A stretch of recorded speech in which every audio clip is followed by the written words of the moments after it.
Assalamualaikum warahmatullahi wabarakatuh.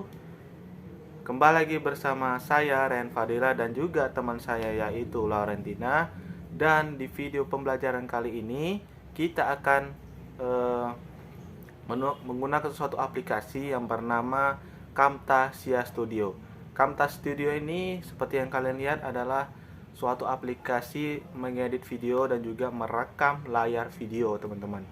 Langsung saja kita akan membahas video pembelajaran kita kali ini, yaitu tentang mitigasi bencana.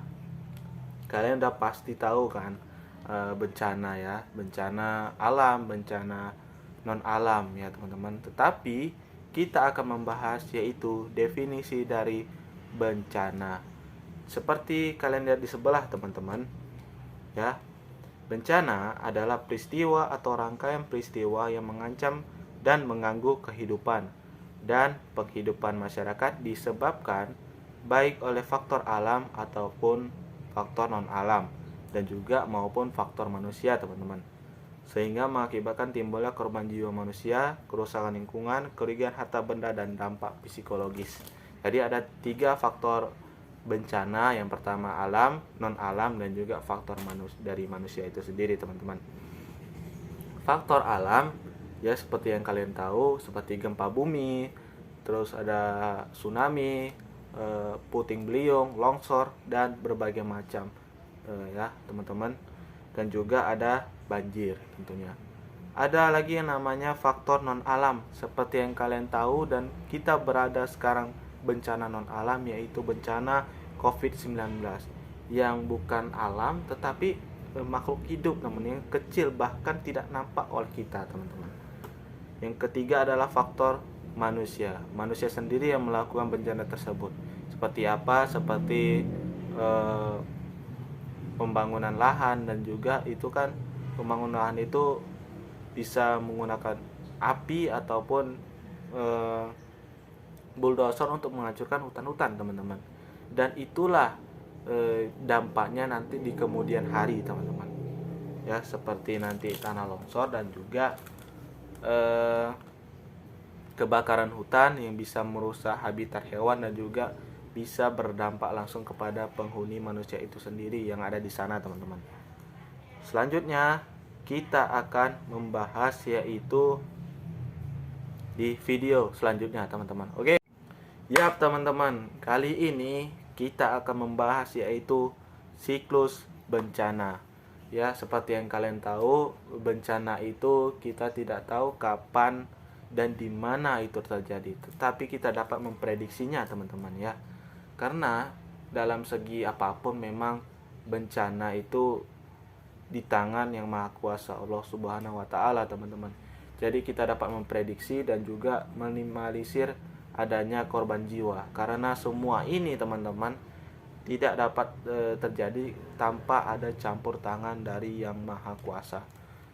Dan untuk itu manusia harus menyelamatkan orang yang di sekitarnya ataupun menyelamatkan diri sendiri, teman-teman, yaitu dengan adanya siklus bencana. Siklus bencana ini adalah proses untuk bisa menyelamatkan atau minimalisir korban jiwa, teman-teman. Ya. Yang pertama yaitu kita akan membahas apa itu siklus bencana, teman-teman. Ya, kalian bisa lihat di sebelah, teman-teman, yaitu ada 3, teman-teman, yaitu ada pra bencana. Pra bencana ini adalah sebelum dari bencana, teman-teman, yaitu ada pencegahan, ada mitigasi, dan juga kesiapsiagaan. Yaitu kita udah tahu bencana itu akan terjadi, apa yang akan dilakukan, teman-teman. Ini adalah terutama dari bagian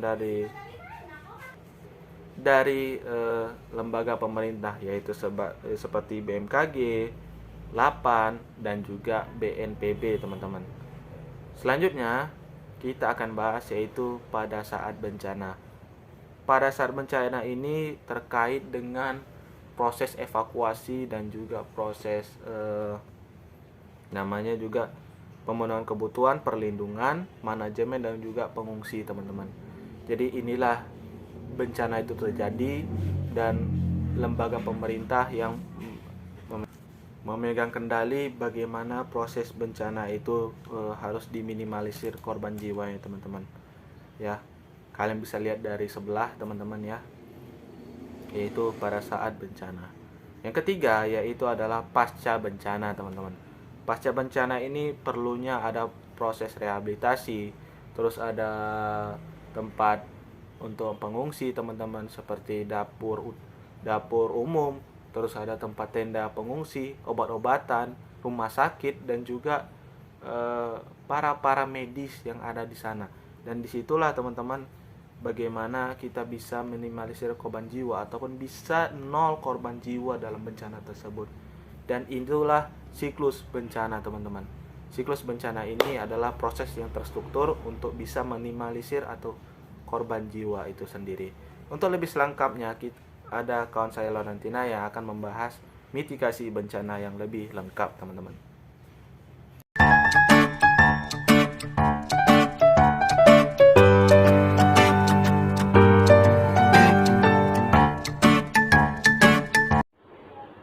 Nah, setelah kita mendengarkan beberapa penjelasan dari rekan saya, di sini saya akan menjelaskan tentang jenis gempa bumi, akibat dari gempa bumi, serta yang paling penting teman-teman, yaitu mitigasi bila terjadinya gempa bumi.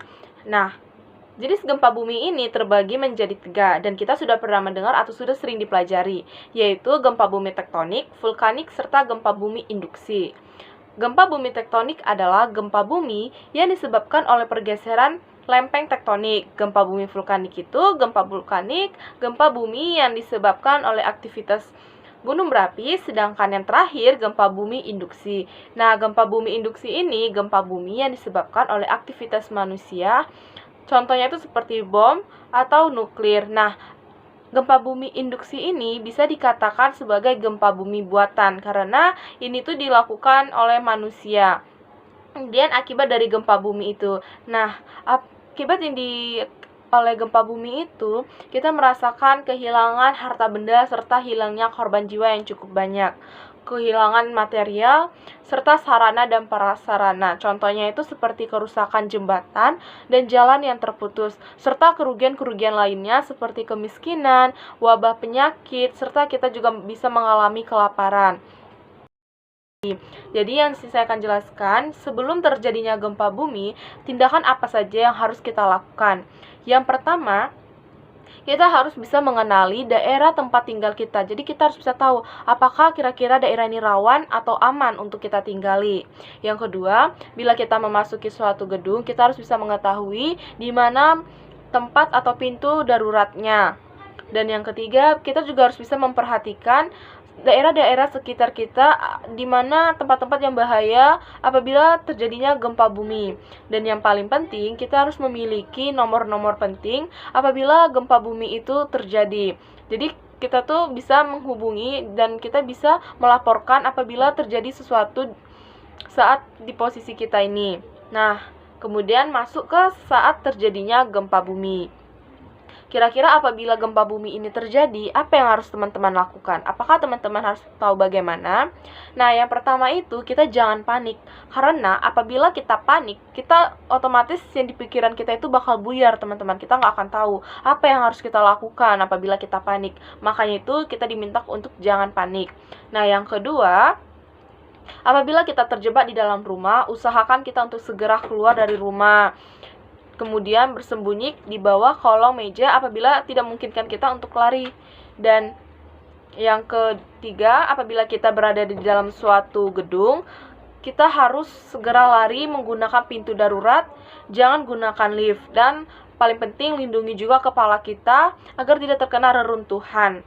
Dan bila kita terjebak di luar, kita harus segera mencari lapangan terbuka agar kita juga tidak terkena runtuhan dari bangunan-bangunan atau gedung-gedung yang ada di sekitar kita.